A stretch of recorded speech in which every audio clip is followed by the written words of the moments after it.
Olá, você acompanha agora o Fatos em Foco, a sua revista eletrônica com notícias e entretenimento. Eu sou Maria Alice Dias e você vai ver agora os principais destaques de hoje.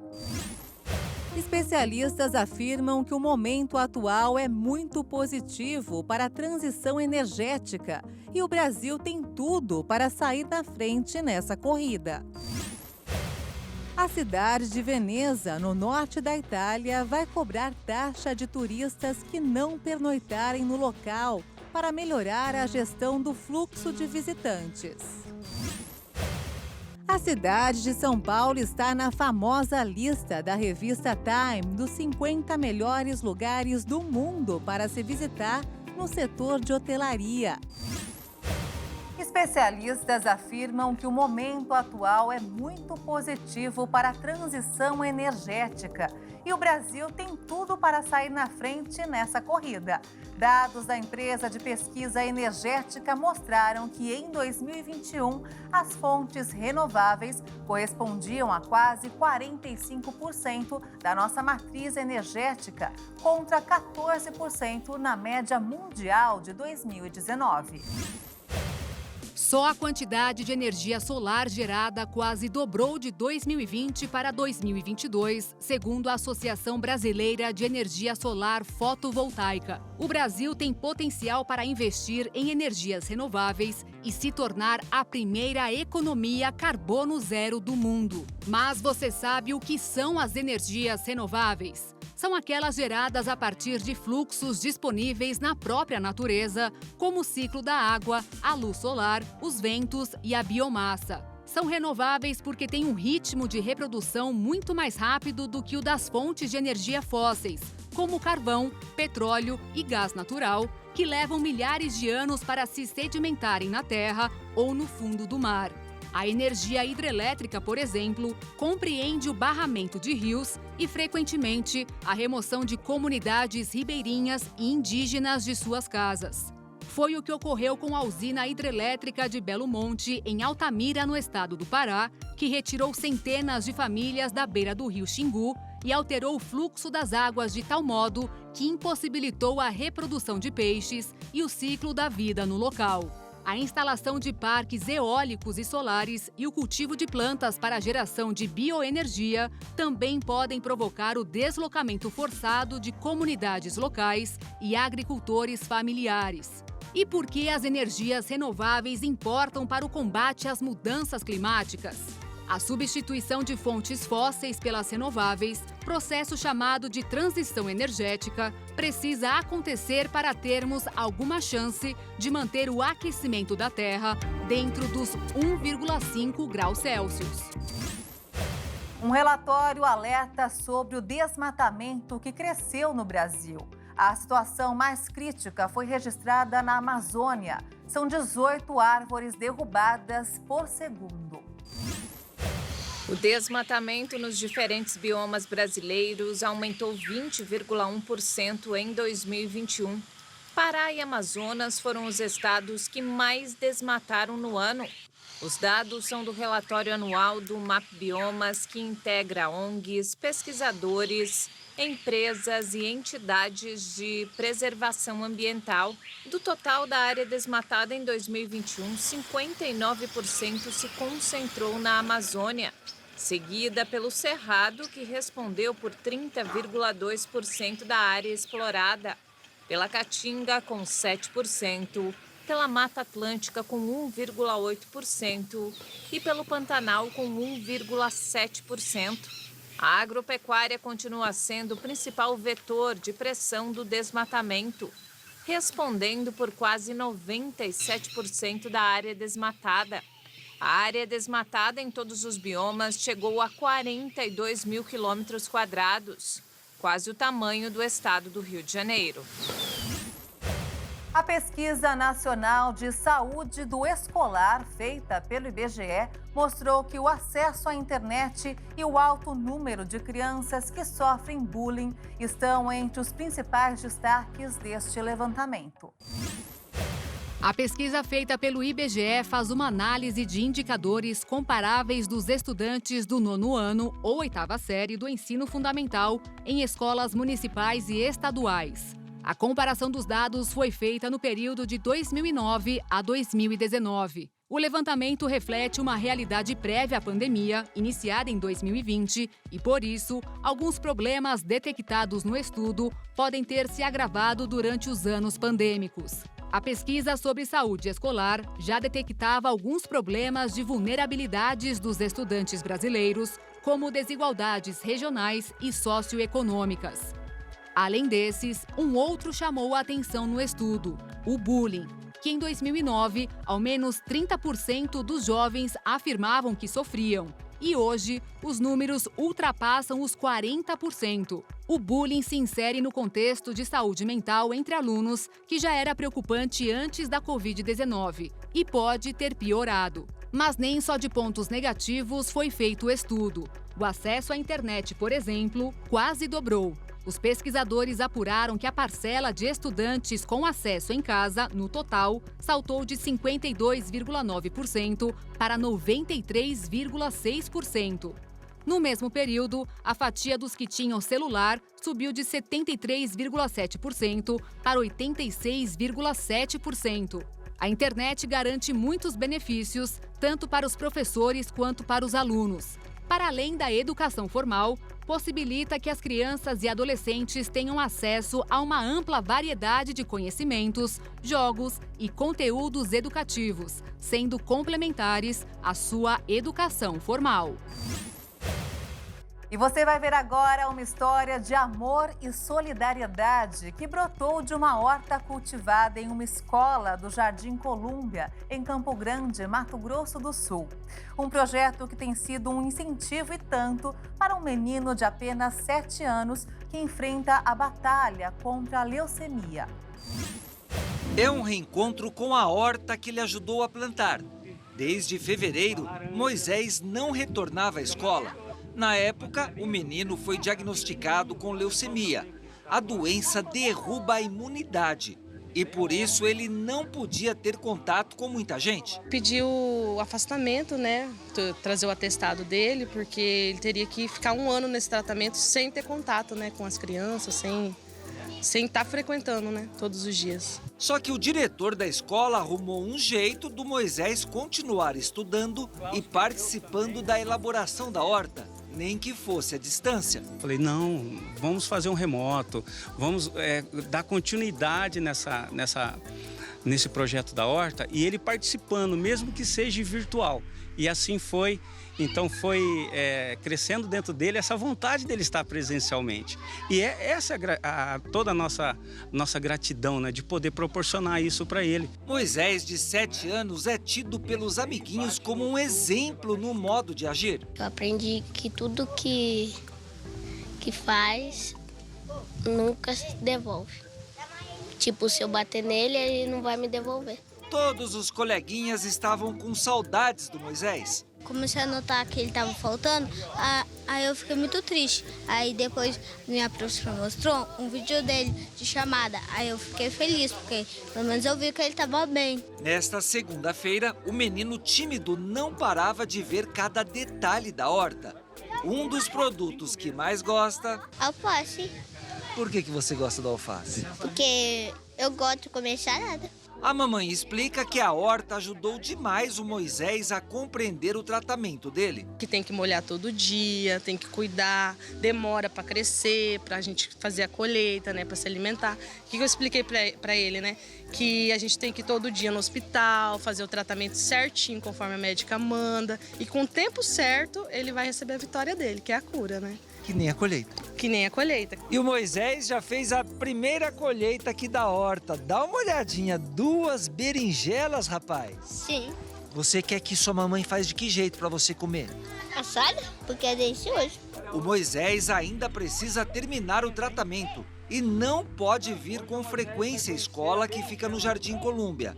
Mas o diretor deu um jeitinho dele continuar perto da horta. Trabalhamos junto com os amiguinhos, pegamos os pneus, preparamos. Ele vai ter 2 hortas, né? A grande com os amiguinhos e uma dele particular. Foi uma visita rápida, um santo remédio contra a saudade. Sem ele não é a mesma coisa. Então eu sempre fico orando pro Moisés voltar. O Moisés soube cultivar também boas amizades. Depois o meu exame fica bom e acabar, eu fico bem, eu volto.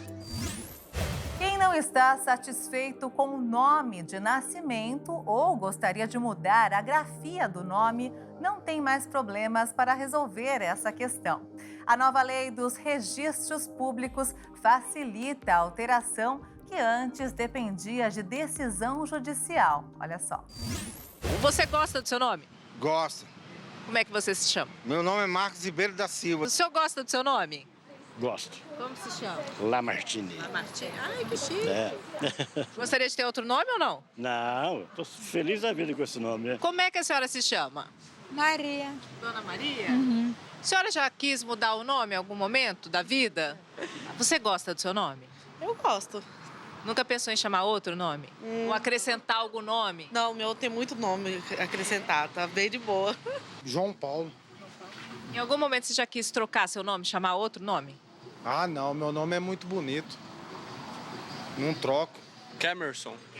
Você em algum momento já quis trocar seu nome? Não. Beatriz. Você já pensou em ter um outro nome ou sempre gostou desse? Eu amo esse nome. É o nome da minha avó. Eu sempre gostei do meu nome. Irandi, nunca teve dificuldade o pessoal chamar Irandi? Na realidade, sim. Eu nem sou conhecido por Irandi. Eu sou conhecido por Afonso. Porque é um nome composto, né? Mas, assim, todos me chamam de Afonso. A pessoa em trocar de nome, deixar só Afonso? Não, nunca pensei, não. Até porque é uma homenagem ao meu pai, né? Se você pudesse, teria um outro nome? Sim. Qual seria? Seria Yasmin, no caso, né? Mas aí eu coloquei o nome da minha filha de Yasmin, por conta disso. Qual é o seu nome? É Maria Aparecida. Você sabia que existe uma lei que assegura a possibilidade de alterar o nome sem a necessidade de uma decisão judicial? Se esse é o seu caso, basta vir até um cartório dar entrada no processo. O nome é alterado em menos de uma semana. Para isso, a pessoa precisa ter mais de 18 anos. Basta levar a certidão de nascimento ou de casamento até um cartório de registro civil de pessoas físicas e pagar uma taxa, que em Mato Grosso do Sul é de R$ 60,40. Mesmo com a mudança, o antigo nome permanecerá registrado na nova certidão, que trará também dados de outros documentos pessoais. É uma garantia para evitar que alguém use dessa facilidade para cometer algum tipo de crime, como explica o conselheiro da Associação dos Registradores de Pessoas Naturais. O cuidado que a gente tem a fazer essa averbação é solicitar os documentos que essa pessoa já possui. RG, CPF, eventualmente passaporte, título de eleitor, CTPS, se a pessoa tiver também, porque quando da lavratura dessa averbação, nós vamos citar todos esses documentos que a pessoa já possui. Então, aí de posse da nova certidão, contendo o novo nome escolhido, essa pessoa vai conseguir tirar a segunda via desses documentos e não, eventualmente, com esse novo nome, fazer um documento diferente. Quem optar pela alteração deve se atentar às mudanças em outros documentos também. Alguns procedimentos exigem pagamento de taxa. A lei prevê ainda que o oficial de registro civil pode se recusar a fazer o procedimento caso desconfie de alguma fraude ou má intenção. A mudança pode ser requerida apenas uma vez. Para voltar atrás, será somente por meio judicial. Uma nova pesquisa mostrou que durante a pandemia, crianças de 6 a 10 anos de idade passaram a ficar mais tempo em frente a computadores e celulares. Esse hábito permaneceu mesmo após o período de isolamento e o resultado preocupa os especialistas. Uma pesquisa da Clinical Medicine, que faz parte da revista The Lancet, observou mais de 200 mil pessoas de diferentes idades em 6 países. Todas as faixas etárias apresentaram aumentos significativos no tempo de tela. No entanto, entre crianças com idade entre 6 e 10 anos, o tempo de uso de aparelhos eletrônicos, como computadores, celulares e televisão, aumentou em até 1 hora e 20 minutos por dia. O resultado preocupa os pesquisadores, já que o uso contínuo desses aparelhos pode causar impactos no desenvolvimento da criança. De acordo com os pesquisadores, o uso excessivo está relacionado a problemas alimentares adversos, perda de sono, problemas de visão, além de causar impactos na saúde mental. Os cientistas também analisaram a permanência de adultos em frente às telas, que aumentou em média 58 minutos por dia durante o período. Entre os adolescentes, o uso desses equipamentos cresceu em até 55 minutos. Já entre as crianças com menos de 5 anos de idade, esse aumento foi de cerca de 35 minutos a mais por dia. Mas olha só, um estudo americano recente constatou que jovens que jogam videogame com frequência demonstram maior habilidade para tomar decisões e têm melhor desempenho em determinadas tarefas quando comparados a não jogadores. A maioria dos jovens passam mais de 3 horas semanais jogando, mas os efeitos benéficos nas habilidades não eram exatamente conhecidos até então. Os resultados da pesquisa mostraram que o videogame pode efetivamente ser usado para treinamento, por exemplo, de eficiência na tomada de decisão e intervenções terapêuticas, uma vez que as redes cerebrais relevantes sejam identificadas.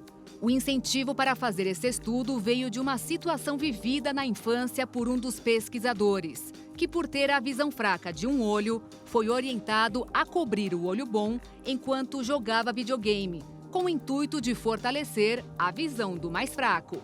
Isso o fez acreditar que esse treinamento ajudou a ter uma forte capacidade de processamento visual, permitindo que ele jogasse lacrosse, um esporte coletivo que usa um taco com uma rede na ponta, além de paintball, jogos que forneceram estímulo e base para o estudo. Foram 47 participantes em idade universitária, sendo 28 jogadores regulares e 19 que não jogavam. Todos foram colocados em uma máquina de ressonância magnética funcional com um espelho que exibia pontos em movimento em que eles tinham que pressionar um botão na mão direita ou na esquerda para indicar a direção em que os pontos estavam se movendo, ou não apertá-los para manifestar que não estavam se deslocando. Ao final, os pesquisadores descobriram que os jogadores de videogame foram mais rápidos e precisos em suas respostas. Além do mais, a análise dos exames cerebrais mostrou que essas vantagens estavam associadas a um aumento da atividade em determinadas partes do cérebro. Ou seja, jogar videogame potencialmente melhora vários dos subprocessos de sensação, percepção e mapeamento para ação e aumentar, assim, as habilidades de tomada de decisão. A cidade de Veneza, no norte da Itália, vai cobrar taxa de turistas que não pernoitarem no local. A mudança tem o objetivo de melhorar a gestão do fluxo de visitantes. O turista que for a Veneza a partir do ano que vem vai precisar pagar uma tarifa de visitação. O ingresso vale para o visitante que for apenas passar o dia. Quem reservar hospedagem na cidade italiana ou quem mora ou nasceu nela não precisa pagar nenhuma taxa. A nova regra, que vai vigorar a partir de 16 de janeiro, se destina a melhorar a gestão do fluxo de turistas em Veneza e nas ilhas vizinhas, especialmente nas altas temporadas. Isso porque o turismo de massa no local provoca superlotação de ruas e pontos turísticos. Antes da pandemia, a cidade chegava a receber mais de 100 mil visitantes por dia. O número de visitantes tem subido enquanto diminui a população da cidade. Cerca de 4/5 dos turistas visitam Veneza por apenas um dia. As entradas devem ser reservadas com antecedência pela internet. O preço varia de acordo com o volume de visitantes na cidade, mas deve custar entre R$ 17 e R$ 55 por pessoa. Quem comprar com maior antecedência paga menos. E quem for flagrado sem o comprovante de pagamento da taxa pode ser multado em até R$ 1.600. E olha só que iniciativa interessante. Depois de anos vendo lixo se acumulando em manguezais da Flórida, em Miami, um americano começou a transportar o lixo para aumentar a conscientização sobre um ecossistema que ele desfruta desde que era adolescente. O profissional de relações públicas Aldrin Otazo removeu em 5 anos mais de 10 toneladas de resíduos de ilhas ao redor de Miami. À medida que envelheci e aprendi mais sobre a importância dos manguezais como um ecossistema fundamental, percebi quanto dano estava causando à vida selvagem local, declara Otazo, que reconhece que as exaustivas 12 horas de trabalho pisando em manguezais e carregando sacos de lixo nas costas não são uma solução de longo prazo para o problema, mas chamaram a atenção de políticos locais. O lixo vem principalmente dos resíduos jogados nas ruas de Miami, que é levado para os bueiros e acaba flutuando na Baía de Biscayne. As autoridades locais precisariam instalar sistemas de coleta de lixo em bueiros para evitar que ele chegasse aos manguezais. Atleta de resistência e nadador de águas profundas, Otazo certa vez completou uma maratona carregando 35 quilos de lixo de mangue em uma mochila para aumentar a conscientização sobre o problema. Os detritos nas ilhas variam de seringa e fraldas usadas a móveis e espelhos. Você vai conhecer agora 4 cachorrinhos da cidade de Dourados, em Mato Grosso do Sul, que têm se destacado e viralizado nas redes sociais. Vamos ver. Quem vê assim, correndo, brincando, cheios de energia e peraltice, nem imagina o sucesso que esses 3 fazem nas redes sociais. Belo, Joca e Otávio, que é carinhosamente chamado de Tavinho. São os patudos desta maquiadora que viu no carisma dos cachorros uma oportunidade de brilhar nas redes sociais. O perfil dos 2 Cheetos surgiu antes dos 2 Cheetos, quando era o Otávio e o pai dele, o Augusto. Aí depois que o Augusto morreu, eu dei continuidade com o perfil do Otávio, que chamava Oi Otávio. E aí depois de 6 meses veio o Joca, que ele deu uma viralizada na internet, bombou. E aí veio os 2 Cheetos, o perfil dos 2 Cheetos, que aí ficou o Joca e o Otávio. E agora o Belo também é um blogueiro bem famosinho. Um vídeo que a Elisa publicou em uma rede social do Golden falsificado bateu em 2 semanas mais de 4 milhões de visualizações. A maquiadora é quem administra o perfil dos 2 Cheetos e conta que a história dos cãezinhos mais populares de Dourados começou sem pretensão alguma. E eu fiz o vídeo sem intenção nenhuma, né? Postei no TikTok e aí começou a bombar. Então, assim, em 15 dias deu 4 milhões de visualizações. E nem eu estava esperando que ia ter essa repercussão toda, né? E aí eu postei no Reels do Insta e já veio as páginas Perrengue Chique, as páginas mais famosas do Instagram, perguntando se podia compartilhar. E eu falei, não, pode compartilhar. E agora, sim, aumentou os seguidores deles absurdamente, Brasil todo. E que me mandou mensagem falando dele, algumas mensagens criticando, né? Porque eu coloquei lá, adotei achando que era um Golden. Não foi bem assim, foi só um meme, né, a história.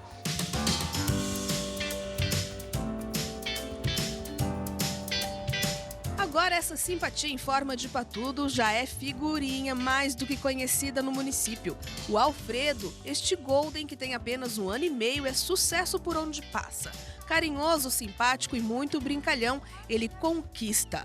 A Maria Eduarda afirma que sempre leva o melhor amigo para onde vai. Foi algo bem natural, comecei a fazer uns vídeos dele porque eu queria que ele fosse meu companheiro para os lugares aqui de Dourados. Então comecei a levar ele para cafeteria, para shopping e fiz vídeos dele, das experiências que ele teve nesses lugares, das pessoas passando carinho e esses vídeos começaram a bombar muito. E o Alfredo é adestrado desde quando filhotinho. Aprendeu comandos e a se comportar para assim poder passear com a tutora sem grandes problemas. E com todo este sucesso fica difícil controlar o assédio. Sempre procuro entender os sinais dele, eu sempre estudo sobre a linguagem canina para poder saber como que ele está se sentindo naquele momento, se ele está estressado, se ele está gostando, se ele quer continuar ali, se ele quer sair. Então, eu nunca tento forçar nenhuma interação dele, tanto com pessoas quanto com cachorros. Então, eu sempre sei aonde que vai esse limite dele. O comportamento dos animais precisa ser respeitado. Eles dão sinais quando precisam de alguma coisa, quando não estão confortáveis ou quando estão muito eufóricos. Este adestrador explica o quanto é importante identificar os sentimentos do cão. cada indivíduo é um indivíduo e a gente tem que analisar o indivíduo e não, às vezes, a questão racial, ou se é um vira-lata, ou se é um cão com outra raça. A raça ela vai abranger algumas características, mas não quer dizer que o cão possa desenvolver outras características, né? Então envolve muita questão genética e o ambiente. O ambiente ele vai influenciar em qual questão, em qual posição. Se o animal tiver uma predisposição genética a ter um comportamento agressivo, ou tiver um comportamento que briga com outros cães, e ele for colocado de forma errada naquele ambiente, não fazendo a fase de socialização, né, que seria do período crítico, que é mais ou menos em torno dos 21 aos 100 dias, 120 dias, dependendo do cão, né?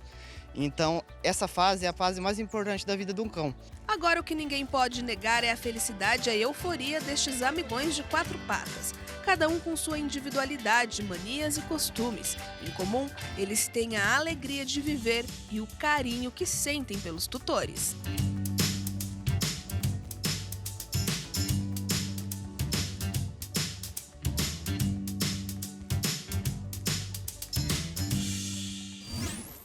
Atletas da antiga geração garantem que o começo em campos de terra improvisados é o que garantiu a característica de ousadia do futebol brasileiro.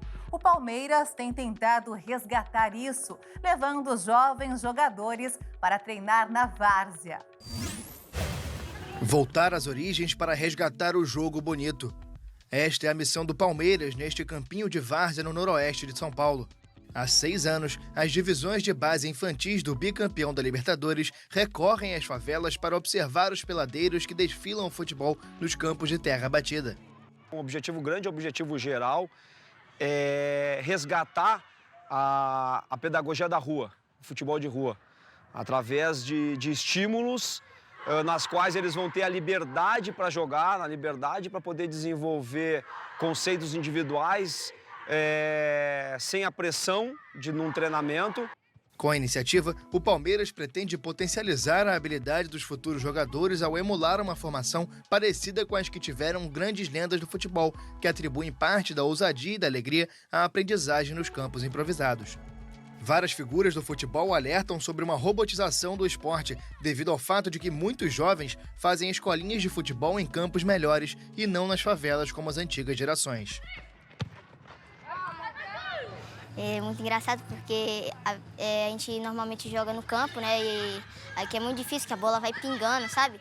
Aí a diferença é muito grande do campo para cá e a gente desenvolve personalidade, porque se você jogar bem aqui, você desenvolve lá no campo. Entre calças rasgadas e joelhos sujos de terra, os jovens jogadores lapidam a técnica e mantêm vivo o estilo futebolístico característico do Brasil.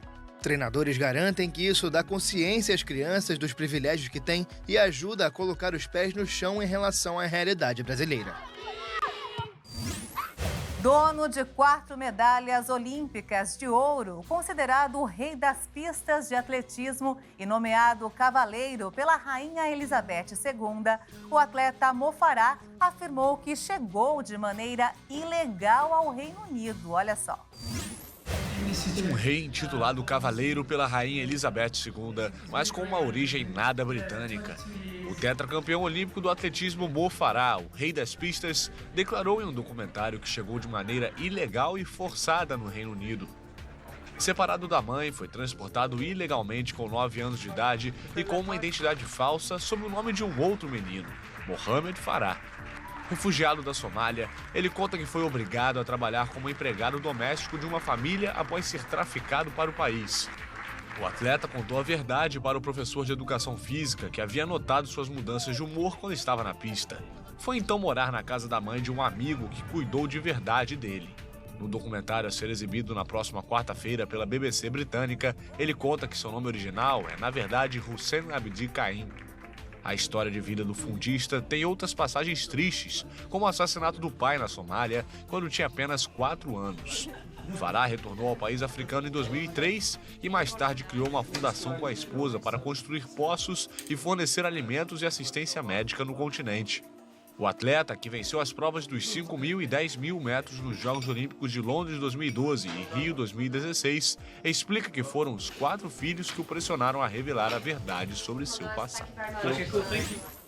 Uma galeria de Campo Grande abriu espaço para artistas locais mostrarem seus trabalhos. E entre os escolhidos da vez está um jovem que é analista judiciário, mas que desde criança é apaixonado por desenho e pintura e acabou se tornando um artista plástico. Vamos ver.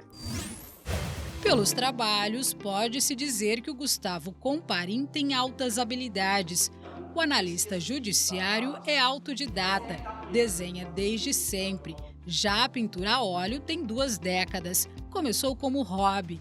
Ao postar as telas nas redes sociais, principalmente no Instagram, as pessoas gostaram tanto que começaram a encomendar os quadros. O primeiro deles, uma paisagem de Marrocos. Geralmente ele já vem com algumas imagens, uma ideia, a exemplo de uma que eu fiz muito tempo, que a cliente queria umas vacas num pasto, com um flamboyando, um pôr do sol. Nada muito difícil, né? E aí eu peguei, fiz os esboços, mostrei, e a cliente, a hora que viu, falou, cara, isso era a minha infância, né? Como convite de casamento, ele mandou para cada casal de padrinhos um quadro com uma paisagem. Seriam 10 padrinhos, né? Vamos fazer 10 telas e que elas juntas, como se fosse uma espécie de mosaico, criassem uma paisagem só. E pode ir na casa delas e cada um vai estar com um presente significativo desse, né? Gustavo passou a gravar o passo a passo das telas. Na onça é possível ver o critério na escolha das cores, as técnicas e o perfeccionismo. É impressionante o detalhe dos olhos, um dos elementos mais difíceis de retratar. Ele gosta tanto dos trabalhos que tem dificuldades em vender. Todas as vezes. Mas a gente tem que pegar e desapegar, né? É até bom outras pessoas, você saber que outras pessoas podem ter isso, né? As pessoas com interesse. E é muito interessante você chegar num lugar e ver que a pessoa tem uma tela sua. A paisagem do Pantanal foi a que deu mais trabalho. Foram 240 horas em um mês para entregar ao cliente a pintura de 2 metros por 1 na data combinada. Alguns trabalhos estão expostos nesta galeria, junto com obras de outros profissionais. Ananda Stefan é a curadora. Transformou a recepção do escritório de arquitetura numa galeria. Passou a convidar os artistas para exporem os trabalhos. Mas no caso do Gustavo foi um pouco diferente. A esposa dele entrou em contato com a gente, falou, olha meu marido, ele é muito bom. Eu entrei e eu fiquei realmente impressionada quando eu entrei no Instagram do Gustavo. Ele é um artista completo, né? Ele faz todos os tipos de técnica e as obras dele, como vocês podem ver, é realmente impressionante. A próxima temporada de exposições começa no final deste mês. Enquanto isto, é possível visitar as obras de arte que ainda estão expostas. A galeria em si traz essa oportunidade para as pessoas conhecerem muitos artistas aqui que às vezes estão em certo anonimato, mas que aqui você consegue dar essa publicidade de uma forma um pouco melhor, até pelo charme da galeria, né? A gente funciona das 2 às 6h30, de segunda a sexta, e esperamos vocês com todo prazer para admirar e contemplar um pouco das obras dos nossos artistas. E tem novidade na ciência. Pela primeira vez, pesquisadores descobriram um tipo de buraco negro adormecido fora da Via Láctea.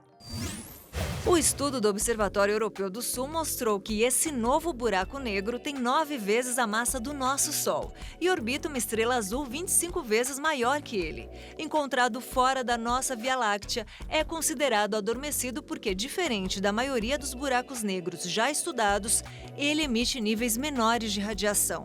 Os buracos negros de massa estelar são formados quando estrelas massivas chegam ao fim de suas vidas e colapsam sob sua própria gravidade. Os pesquisadores consideraram a descoberta muito emocionante e os resultados já foram tema da revista científica Nature Astronomy. Agora nós vamos falar sobre uma história inspiradora. Uma pesquisadora britânica que estuda os primatas virou uma boneca Barbie. Isso para incentivar as meninas a serem cientistas. A pesquisadora Jane Goodall mudou a forma como a gente entende a relação entre os primatas e a humanidade. Ela é revolucionária e defensora da natureza.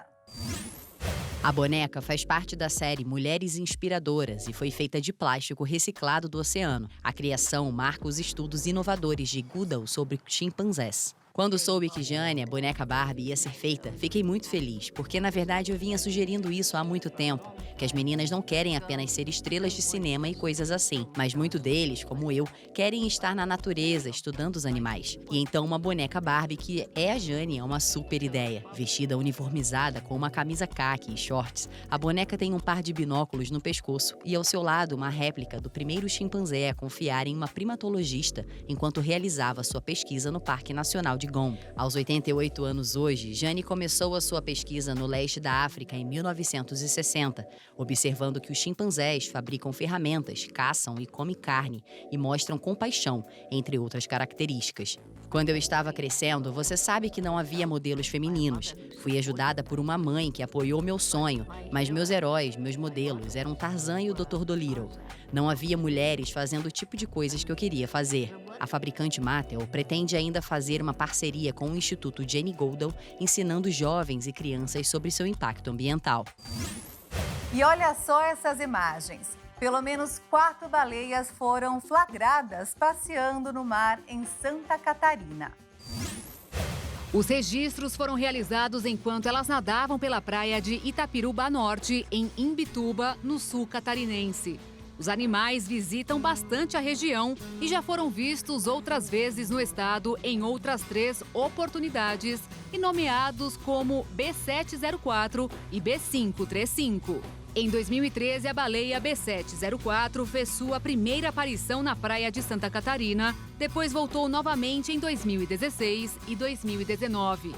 Já a B535 foi vista pela primeira vez na praia em 2009 e voltou à região em 2013 e 2018. Mas o que mais chamou a atenção dos pesquisadores foi o fato delas sempre estarem acompanhadas de filhotes. Como é comum a presença de baleias nessa época do ano na região, o IBAMA alerta que existem regras para poder observá-las com segurança. Como, por exemplo, respeitar distâncias de aproximação de pelo menos 100 metros e não avançar bruscamente em direção a elas.